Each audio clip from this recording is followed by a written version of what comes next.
ذریعہ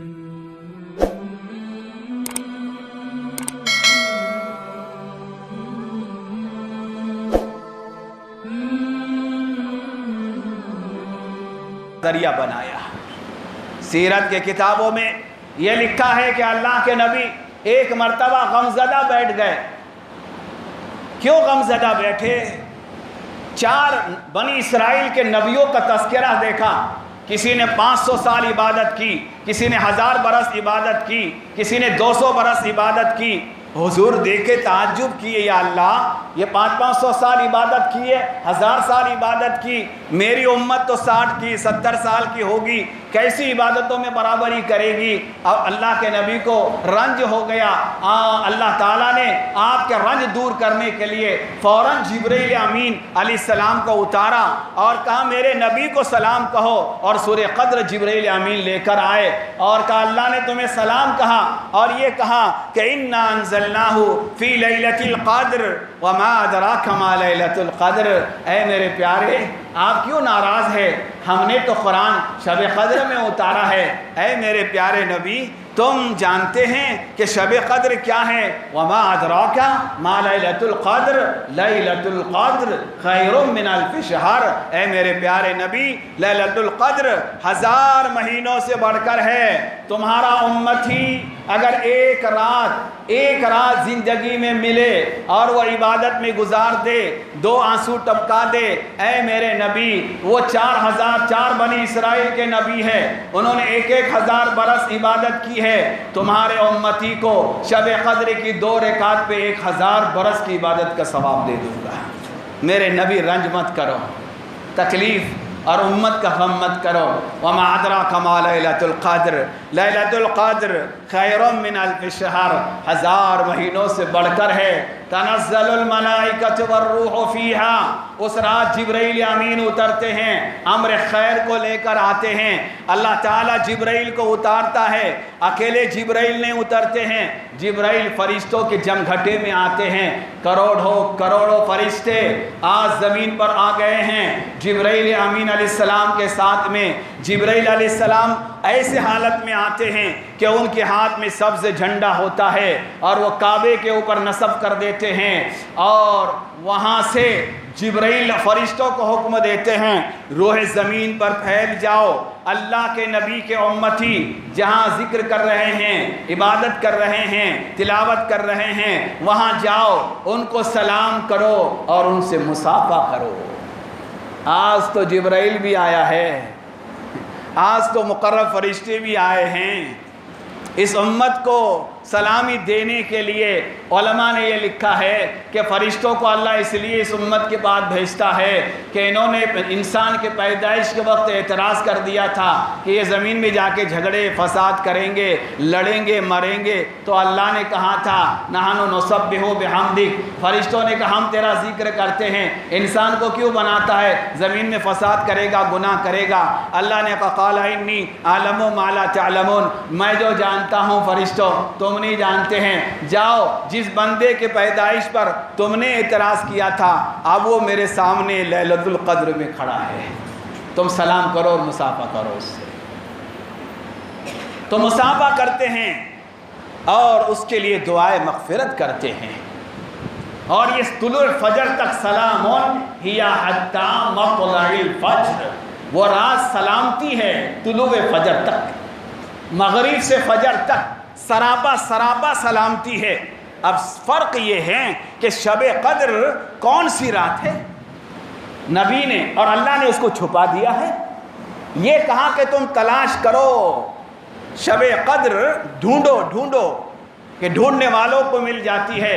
5 طاق راتوں میں تلاش کرو، شب قدر سال بھر گھومتی ہے۔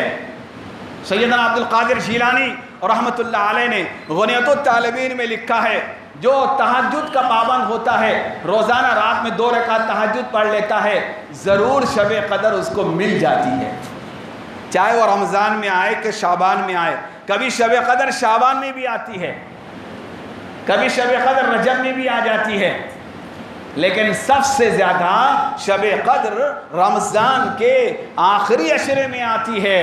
اللہ کے پیارے نبی نے کہا اللہ نے وہ رات مجھے بتایا پھر بھلا دیا، اب تم رمضان کے آخری عشرے کے طاق راتوں میں تلاش کرو۔ لہذا ایک رات میں شب قدر ہوئی اور اللہ کے نبی نے مسجد میں داخل ہو گئے، صحابہ جو سو رہے تھے ان کو جگانا شروع کیا۔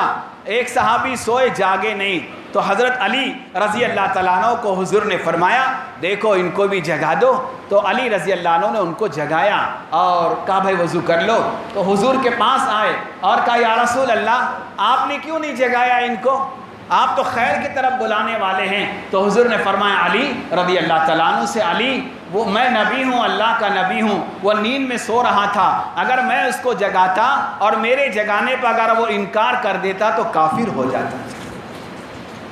یہ نبی کا انکار کافر ہوتا ہے۔ میں نے کہا میرا امتی ہے، علی تم جگا دو، انکار بھی کرے گا تو مسلمان رہے گا۔ نیند میں آدمی گڑبڑ میں کرتا ہے وہیں سو جاتا ہے۔ کتنے لوگ ہیں مسجد میں سوتے، وہ جماعت تک سوتے، ان کو اٹھایا نیند کا غلبہ ہے تو اوپر جا کے سو جاتے، اندازہ لگائیے، یہاں سے اٹھایا اوپر سوتے، اوپر سے اٹھایا نیچے جا کے سوتے، یعنی 3 منزل مسجد کا یہ فائدہ ملتا ان کو، یہاں مت سو تو وہاں سو جاؤ، وہاں نہیں تو یہاں سو جاؤ۔ تو اللہ کے نبی کو اتنا خیال ہے امت کا کہ علی تم جگاؤ، جب جگائے تو کہا علی اٹھو ان سے کہو آج شب قدر ہے، آج اللہ نے ہمیں شب قدر دے دیا ہے۔ راوی کہتے ہیں وہ شب 21ویں شب تھی اور پانی بارش ہو گئی تھی اور مسجد پوری چھپر کی تھی، جس کی وجہ سے پوری مسجد میں کیچڑ ہو گیا تھا، اور اللہ کے نبی پر جو کیچڑ کا اثر تھا وہ 21ویں شب کا تھا اور وہ شب قدر کی رات تھی۔ تو شب قدر کی رات کی علامتوں میں ایک بارش کا ہونا بھی ہے، دوسری علامت کتوں کا خاموش ہو جانا ہے، کتے کبھی بھونکتے نہیں شب قدر کی رات میں۔ تیسری علامت گدھوں کی آواز پست کرنا ہے، آپ نے دیکھا ہوگا گدھے چیختے ہیں، شب قدر میں گدھے نہیں چیخیں گے، شب قدر میں کتے نہیں بھونکیں گے۔ حدیث میں آتا ہے شب قدر میں ہر مخلوق اللہ کے سامنے سجدے میں گر جاتی ہے، کھارے سمندر کا پانی شب قدر کی رات میں میٹھا ہو جاتا ہے۔ محید ابن عربی کا یہ قول ہے کہ مجھے نہانے کی حاجت ہوئی، میں نے غسل کے لیے سمندر پہ گیا اور کلی کیا تو پانی میٹھا تھا، تو وہ 21ویں شب کا واقعہ بیان کیا تو میں سمجھا آج شب قدر کی رات ہے۔ تو میں عرض یہ کر رہا ہوں، جمعے کے بیان میں نے یہ کہا تھا، حضرت شیخ نے ایک جگہ یہ لکھا ہے کہ شب قدر اللہ تعالیٰ صاحب تقوی کو نصیب فرماتے ہیں۔ کون تقوی والا ہو؟ جس کا دل کینے سے پاک ہو، جس کی زبان غیبت سے پاک ہو، جس کی زبان غیبت اور چغلیوں سے پاک ہو، جس کی نظر حرام دیکھنے سے پاک ہو، جس کا پیٹ حرام کھانے سے پاک ہو، اس کو محسوس ہو جاتا ہے کہ مجھے فرشتے نے مسافر لے لیا ہے، اور اس کی آنکھوں سے آنسو جاری ہو جاتے ہیں۔ جب صبح ہو جاتی ہے تو جبرائیل آواز لگاتے ہیں، اور فرشتوں کی جماعت کوچ کرو، چلو آسمان کی طرف چلو۔ فرشتے کہتے جبرائیل اللہ نے کیا معاملہ کر دیا اس امت کے ساتھ میں؟ جبرائیل امین جواب دیتے ہیں اللہ تعالیٰ نے اس امت کے ہر فرد کو بخش دیا ہے، معاف کر دیا ہے، سوائے چند لوگوں کے، سوائے چند لوگوں کے اللہ نے ان کو معاف نہیں کیا۔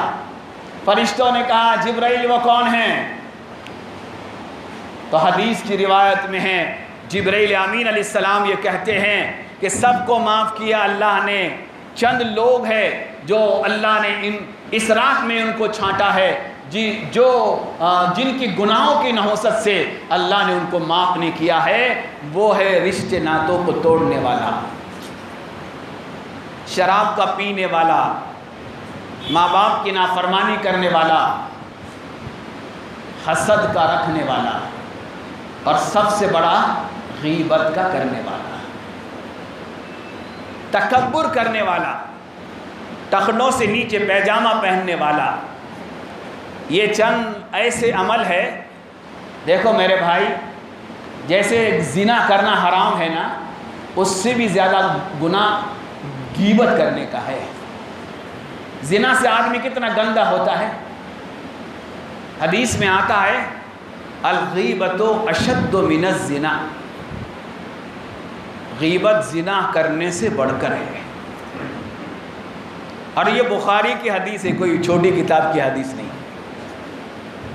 میں بہت خاص طور سے یہ باتیں کہہ رہا ہوں کہ غیبتوں کا رواج عام ہے اور اس میں اچھے اچھے مبتلا ہے.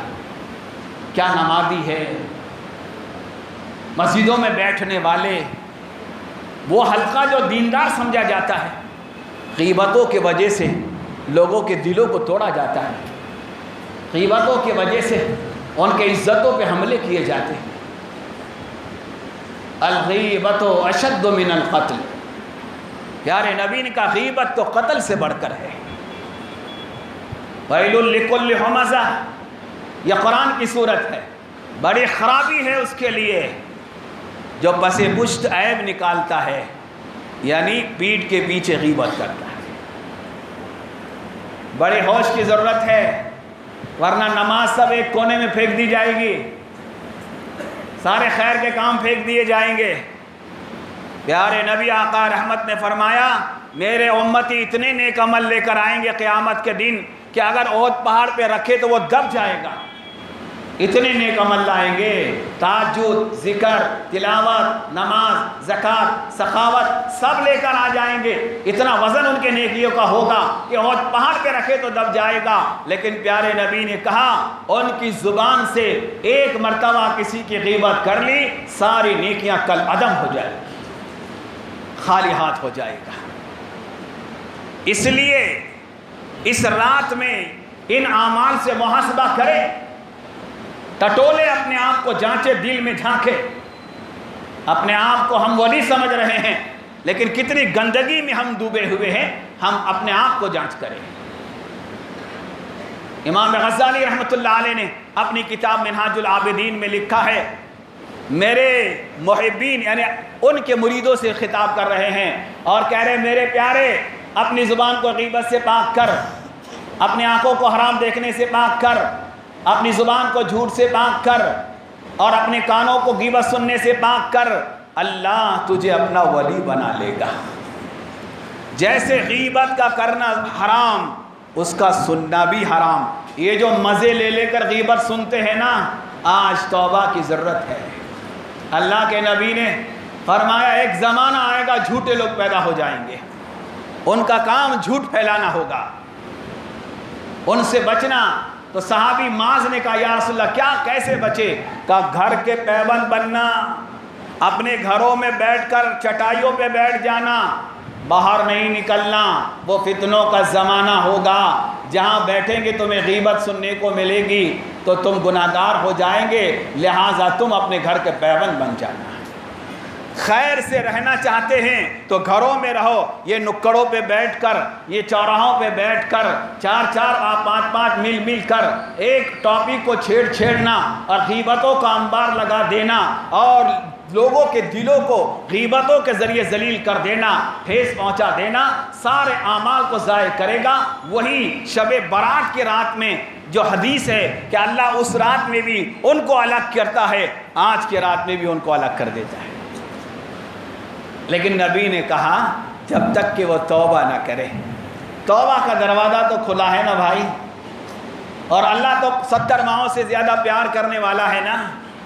اگر آج ہم توبہ کر لیں، آنکھ سے آنسو گرا لیں، توبہ کرنا والا حدیث میں آتا ہے ایسا گناہوں سے پاک ہو جاتا ہے. جو گناہ کر کے توبہ کرتا ہے اللہ اس کو ایسا پاک کرتے ہیں جیسا آج ماں کے پیٹ سے پیدا ہوا ہے. تو ہم تو توبہ کریں. ہم اللہ کے دربار عالی میں توبہ کے لیے آئے ہیں. حدیث میں کل بنی آدم خطاؤن، تمام اولاد آدم گناہ گار ہے، کوئی پارسا نہیں ہے، سب گناہ گار ہے. کل بنی آدم خطاؤن وخیر الخاطئین التوابون، بہترین گناہ گار وہ ہے جو گناہ کرتے توبہ کر لے. اللہ کو راضی کر لے، اللہ کو منوا لے۔ اے اللہ زندگی گندگی میں گزری ہے، یا اللہ گندے بندے کو پاک کرنا تیرا کام ہے، میں توبہ کر رہا ہوں۔ موسیٰ علیہ الصلوۃ والتسلیم نے جب اللہ کے سامنے توبہ کی، لیکن اللہ نے کہا نکل جاؤ، ہم تمہاری توبہ قبول نہیں کریں گے۔ نبی کو اللہ نے کہا کیوں میرے اللہ؟ تمہارے مجلس میں ایک بڑا گناہ گار آدمی ہے، اور مفسرین نے یہ لکھا ہے اس کا کیا گناہ تھا جو موسیٰ علیہ السلام کے دور کا تھا۔ وہ تفسیر مزاری میں ہے وہ صرف غیبت کا کرنے والا تھا، جس سے اللہ نے موسیٰ علیہ السلام کو وہ کہا میں قبول نہیں کروں گا جب تک کہ تو نہ نکال دے۔ جلالی نبی تھے، کھڑے ہو گئے، اے میری قوم کے لوگوں، جو گناہ گار ہے وہ نکل جانا، اس کے وجہ سے پانی نہیں آ رہا ہے۔ اب وہ گناہ گار مجلس میں بیٹھا تھا، فوراً رونا شروع کیا، یا اللہ سب کے سامنے ذلیل مت کرنا، تیرا نبی بھی مجھے جھڑکی دے رہا ہے، میرے اللہ میں توبہ کر رہا ہوں، یہ راز کی باتیں ہیں، تو جانتا ہے میں گناہ گار ہوں، ابھی تک تو نے مجھے نبھا لیا ہے، اب کیوں مجھے ذلیل کرتا ہے، اللہ معاف کر دینا۔ اللہ نے فوراً اس کی توبہ قبول کر لی اور موسیٰ علیہ السلام کو کہا ہاں اے میرے نبی کھڑے ہو جاؤ، ہم بارش کو برسانے والے ہیں۔ کہا یا اللہ کیوں؟ ابھی تو آپ نے ڈانٹ لگائی ہے، ابھی تو کہا نا آپ نے بندے کو باہر نکال لو، اس کے بعد پانی برسائیں گے۔ کہا اس بندے کی وجہ سے ہم برسا رہے ہیں، ہم نے اس کو راز میں رکھا، تم تو ظاہر کرنا چاہتے تھے۔ اس نے دل میں مجھ سے توبہ کر لی، میں نے معاف کر دیا، اس کا میری صلح ہو گئی، چل بارش لے لے، تو اس نے مجھ سے صلح کر لی ہے۔ وہ ہم راز میں رکھنا چاہ رہے تھے، تم اعلان کر رہے تھے نکلو نکلو۔ کیا کسی گناہ گار کا اعلان کریں گے نبی؟ ہم نے اس کو چھپایا تھا، تم نے ظاہر کیا، اور اس نے چھپ کر توبہ کر لی، ہم نے قبول کر لیا۔ وہ اللہ ہے، وہ بڑا کریم اللہ ہے۔ سلیمان علیہ السلام کے زمانے میں بہت قحط پڑ گیا تو ساری قوم آپ کے پاس آئی، کہا اے نبی دعا کیجئے نا، سب کو لے چلے دعا کے لیے۔ تو راہ میں دیکھا ایک چونٹی مونگی دعا کر رہی ہے، اللہ تو کریم ہے، رحم کرنے والا ہے، ہم بے زبان مخلوق ہے، ہم پانی کو ترس گئی ہے۔ سلیمان علیہ السلام مخلوق کی زبان جاننے والے تھے، وہ چونٹی کیا دعا کر رہی ہیں آپ نے سن لیا اور کہا واپس چلو، اللہ پانی برسانے والا ہے، میں نبی ہوں لیکن مجھ سے زیادہ اللہ نے چونٹی بھی سن لیا ہے۔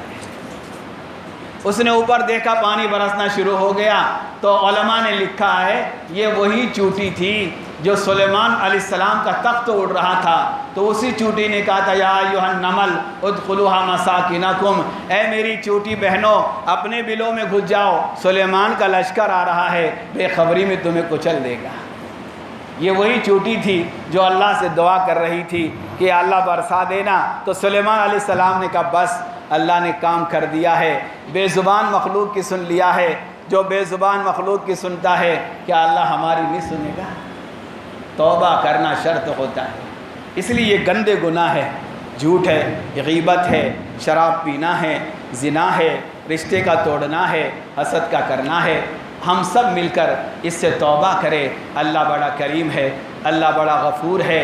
آج قرآن پاک ختم ہو گیا ہے، ختم قرآن پر اللہ تعالیٰ دعاؤں کو سن لیتے ہیں، لہٰذا ہم سب اپنے ارادے میں اندر دل سے توبہ کرے اور دل میں رو کر اپنے آنکھ سے آنسو بہائے تاکہ اللہ ہم سے راضی ہو جائے۔ درود شریف پڑھ لے، تکلیف نہ ہو تو دو زانو بیٹھے، اللہ تعالیٰ کے سامنے ایسی بھکارانہ انداز میں دعا فرمائیں کہ اللہ تعالیٰ کو رحم آ جائے۔